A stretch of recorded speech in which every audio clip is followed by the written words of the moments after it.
Hello friends, short hand के अगले session में आप सभी का स्वागत है। आप लोगों ने देखा होगा कि जो पहली क्लास थी यानी शॉर्ट हैंड की, उसको हमने वर्णमाला पर बनाया था। तो वर्णमाला याद करना बहुत ज़रूरी है, इसलिए उस पर हम प्रैक्टिस करेंगे। किसी भी लैंग्वेज को सीखने के लिए वर्णमाला की ज़रूरत पड़ती है, तो उसी की प्रैक्टिस इतना करेंगे कि वो अच्छे से लर्न हो जाए। ठीक है। अगर हम कहें, आपसे पूछें कि आप ये बताइए कि ये शॉर्ट हैंड में ये कौन सा व्यंजन लिखा गया है, तो आप इसको क्या कहेंगे? जब आपको लर्न होगा तो आप बताएंगे जैसे हम बता रहे हैं। अब देखिए, ये जो लिखा गया है इसको हम प पढ़ेंगे। क्या पढ़ेंगे? प। उसी प्रकार अगला व्यंजन देखेंगे तो इसे हम ट पढ़ेंगे। क्या पढ़ेंगे? ट।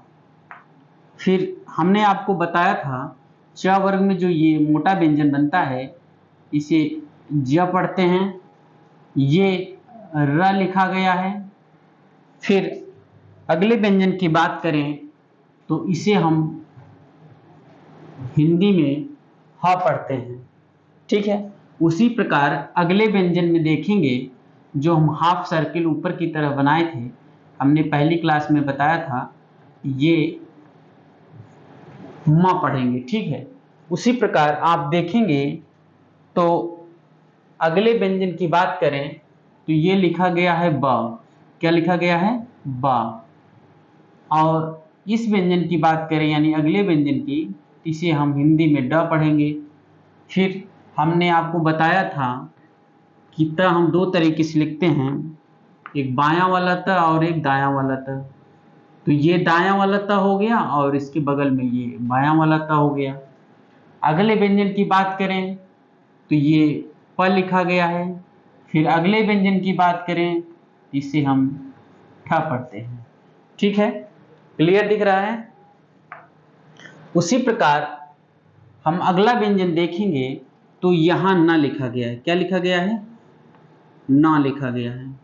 फिर दूसरा वाला न इस तरह लिखते हैं। फिर बात करते हैं अगले व्यंजन की, तो इसे ल पढ़ेंगे। फिर बात करेंगे अगले व्यंजन की, तो ये थ लिखा गया है और इसको हम ह पढ़ते हैं। इसे भी ह पढ़ेंगे। पहली क्लास में आपको बताया गया है कि कौन सा व्यंजन किस तरफ से और कैसे लिखा जाता है। फिर अगले व्यंजन की बात करेंगे तो ये प लिखा गया है और फिर अगले व्यंजन को देखेंगे, इसे हम हिंदी में शॉर्ट हैंड में ख लिखा गया है, तो हिंदी में हम इसको ख लिख देंगे। ठीक है। अगले व्यंजन की बात करें तो ये च लिखा गया है, फिर ड लिखा गया है और फिर अंतिम व्यंजन जो है वो थ लिखा गया है। दिख रहा है? अगर आपको क्लास नहीं समझ में आ रही है तो आप पहला वीडियो यानी पहली क्लास वर्णमाला की जरूर देखेंगे। बात करते हैं इस व्यंजन की, तो ये र लिखा गया है और इसको देखेंगे तो ये म लिखा गया है। फिर अगले व्यंजन की बात करें तो इसको भी म पढ़ेंगे। म दो तरीके से लिखा जाता है और ये बात करेंगे तो ये प लिखा गया है। अगला व्यंजन ये ल लिखा गया है।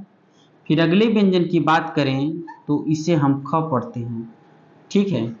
फिर बात करें अगले व्यंजन की, तो इसे हम प पढ़ेंगे। फिर अगले व्यंजन की बात करें तो ये ठ लिखा गया है। फिर ये हिंदी में इसे ज पढ़ेंगे। शॉर्ट हैंड में अगला व्यंजन जो लिखा गया है उसे फ लिखा गया है, हिंदी में हमने फ लिख दिया। अगले व्यंजन की बात करें यानी अंतिम व्यंजन में इस लाइन में, तो इसको द पढ़ेंगे। ठीक है। फिर इस व्यंजन की बात करें तो ये फ लिखा गया है और फिर देखेंगे तो ट लिखा गया है। अगले व्यंजन की अगर बात करें तो आप देख रहे होंगे कि ये ज लिखा गया है। क्या लिखा गया है? ज लिखा गया है। फिर अगला व्यंजन है वो थ लिखा गया है। थ दो तरीके से बनता है, तो ये दूसरा वाला थ हो गया। अगले व्यंजन की बात करेंगे तो इसे द पढ़ेंगे। आप देख रहे होंगे कि ये व्यंजन जो है वो न लिखा गया है। आप लोगों को याद हो गया होगा, हम उम्मीद कर रहे हैं। ठीक है। ये न लिखा गया है, ये क लिखा गया है और ये अगला व्यंजन स है और ये ह है और ये र लिखा गया है। ठीक है, उसी प्रकार अब हम यहाँ देखेंगे तो जो अंतिम अक्षर है, अंतिम लाइन का पहला अक्षर ख लिखा गया है, ज लिखा गया है और ये फ लिखा गया है। इसकी बात करें तो ये व्यंजन जो लिखा गया है ये झ लिखा गया है। आगत व्यंजन हमने आपको बताया था कि र को काट कर लिखने से ड़ बन जाता है, उसको दो तरीके से लिखते हैं। तो देखिए हमने ये दो तरीके से लिख दिया। अगले व्यंजन की बात करें तो ह को काट कर हमने ढ बताया था, इसे भी दो तरीके से लिखा जाता है, इसलिए हम इसको दो तरीके से लिखेंगे। अगले व्यंजन की बात करें तो ये त लिखा गया है, त भी दो तरीके से बनता है, एक बाएं तरफ से एक दाएं तरफ से।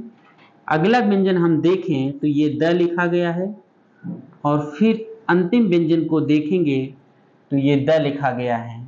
ठीक है, ये रहा वर्णमाला की अभ्यास क्लास। ठीक है, तो हर क्लास की आपको अभ्यास जो है वो बहुत अच्छे तरीके से हम प्रोवाइड करेंगे और हम आपसे एक रिक्वेस्ट करेंगे कि अगर क्लास समझ में आ रही है तो भी और नहीं भी समझ में आ रही है तो भी, तो कमेंट बॉक्स में आप कमेंट करेंगे तो हम उसी तरीके से आपको अगली क्लास प्रोवाइड करेंगे। ठीक है, थैंक यू सो मच।